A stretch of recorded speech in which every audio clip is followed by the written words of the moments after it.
সোমবার রাত 10:30 থেকে মঙ্গলবার সকাল 6টার মধ্যে সিলেট ওসমানী মেডিকেল কলেজ হাসপাতালে মারা গেছে নবজাতক সহ 10 শিশু।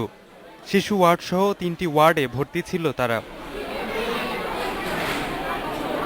চিকিৎসকদের অবহেলায় তাদের মৃত্যু হয়েছে বলে অভিযোগ করেছেন শিশুগুলোর স্বজনরা।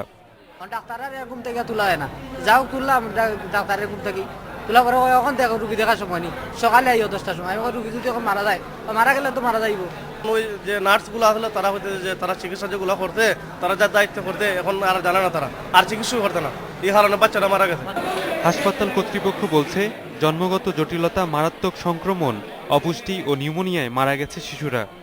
হাসপাতালে বিগত 24 ঘন্টায় 32 জনের মৃত্যু হয়েছে, তোর মধ্যে শিশুর সংখ্যা 10।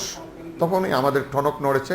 আমরা তাৎক্ষণিক এটা খোঁজখবর নিয়ে দেখেছি, মৃত্যুর ধরন সেটা কোনো অস্বাভাবিক ধরন নয়। প্রতিদিনই যেরকম মৃত্যু হচ্ছে সেরকমই সংখ্যাটা আমাদের কাছে অস্বাভাবিক। হাসপাতালে দিনে গড়ে 10 জন মারা যায়, কিন্তু এক রাতে 10 শিশুর মৃত্যু প্রশ্নের জন্ম দিয়েছে। এছাড়া 24 ঘন্টায় ওই 10 শিশু সহ 32 রোগীর মৃত্যুতে উদ্বিগ্ন হাসপাতাল কর্তৃপক্ষ।